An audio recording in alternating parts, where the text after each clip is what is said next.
Ngayong araw mga kuys, magluluto naman tayo ngayon ng sobrang basic at sobrang dali na sizzling tofu mushroom sisig. Pag di pa ba naman sumarap yan mga kuys, pinagsama na natin yung mushroom at tofu.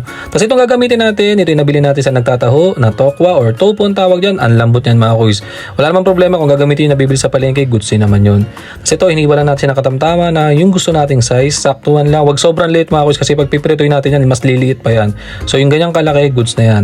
Tapos ang gagamitin natin dito ay shiitake mushroom. Pwede rin gumamit ng kahit anong mushroom. Kung yung mga nasa lata para mas goods, walang problema. Itong gagamitin natin shiitake mushroom para naman mas maganda yung kalalabasan. Hindi naman ibig sabihin hindi maganda yung kalalabasan pag nasa lata. Mas gusto ko lang talaga itong shiitake mushroom kasi nasarapan talaga ako dito mga kuys. Siniwalan natin nakatamtaman niya. Tapos yan pipinuin natin na saktuhan lang din yung shiitake mushroom. Tapos pagkatapos yan mga kuys, magpe-prepare na rin tayo ng sibuyas na puti. Siyempre sisiging gagawin natin. Dapat meron tayong sibuyas yan. Hiwain natin nakatamtaman lang yan. Ng semi-pino lang yan mga kuys. Hindi naman sobrang durog na durog. Ganyan lang paghihiwa ni Kuis Job ng sibuyas. Sobrang sarap nito mga kuys. Actually hindi ko naman recipe talaga to. Napanood lang. Ginaya lang natin.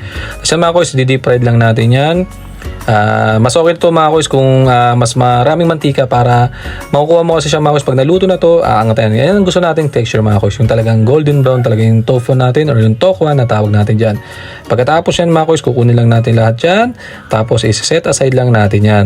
Ang isusunod natin iprito dyan yung ating shiitake mushroom, i-deep fried lang din natin yan. Yung iba ginagawa mga kuys, diretso gisa ako, gusto ko di-deep fried na nasaglit yan. Siguro mga kuys hindi naman pwedeng sobrang tagal niya, saktuhan lang. Siguro mga 1 minute, 2 minutes, goods na yon kasi yung mushroom mabilis lang maluto yan. Kasi ito magpe-prepare din tayo ng siling panigang yan mga kuys. After nyan, una natin yung ating shiitake mushroom. Yan mga kuys, so ganun lang kadali. Mga kuys, medyo ano lang, itong mushroom no, may mga kakaibang amoy lang na sakto lang naman. Gusto ko rin naman, pero pag yung mushroom ang piniprito, no, may kakaiba siyang amoy na hindi naman siyang mabaho mga kuys.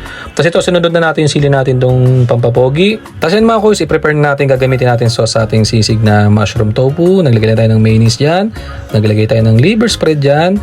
Tapos maglalagay tayo ng Knorr seasoning. Yan yung gagamitin natin pang alat. Hindi na tayo naglagay ng asin dyan mga kuys or toyo kahit anuman. Kasi yan, naglagay tayo ng kalamansi, acidity, pambalansi mga kuys. Siyempre matik pag sisig may kalamansi yan. Saluin lang natin mga kuys. Yan yung gagamitin natin sisig sauce. Pag na-prepare na natin lahat yan mga kuys, halo-halo lang tayo dyan para naman magpantay-pantay yung ating sauce. Ito mga kuys, ngayon ko lang na-try ito pero paramdam ko masarap kasi nga tofu sisig lang, ang sarap na. Tapos lagyan pa natin ng mushroom, kakaibang texture, ang sarap niya. Ayan mga kuys, naglagay tayo ng cast iron dyan, naglagay tayo ng butter, pwede rin margarine. Kung wala mantika, walang problema. Pinagsabay-sabay na natin mga kuys, lagyan na rin natin dyan yung tofu at saka yung shiitake mushroom. Basta lagyan natin sibuyas. Nilagay ng bawang o luya dyan, sibuyas lang ang ilagay nyo mga kuys. Kasi pag sisig, sibuyas lang, walang bawang tsaka luya. Period mga kuys. Yan. Halo lang tayo dyan. Pag medyo goods na yan mga kuys, ang isusunod natin dyan, nalagyan na natin yung ating sisig sauce na secret sauce na nakita nyo kanina mga kuys. Yan, halo tayo mga kuys. So, ilalagay na natin yan. Tapos ito, saglitan lang to mga kuys. Hindi natin lutuin yan. Sobrang tagal to kasi ang mayonnaise mga kuys, pag naluto niya, nagmamantikain mga kuys. Kasi ang mayonnaise, gawa yan sa mantika. Maniwala kayo. Kasi yan, ilang itlog lang yan, tapos lalagyan ng mantika, mayonnaise na yan. I-search nyo pa mga kuys, promise. Yan mga kuys. So, tapos halo lang tayo dyan. Yun yung mga kuys. Tapos maglalagay na tayo dyan ng siling pampapogi natin. Kasi syempre, sisig yan. Kailangan may konting anghang yan mga kuys. Lagyan natin siling pampapogi sa na panigang at yung ating siling pampapogi talaga na sobrang anghang. Tapos halo na tayo mga kuys. Yan mga kuys ha.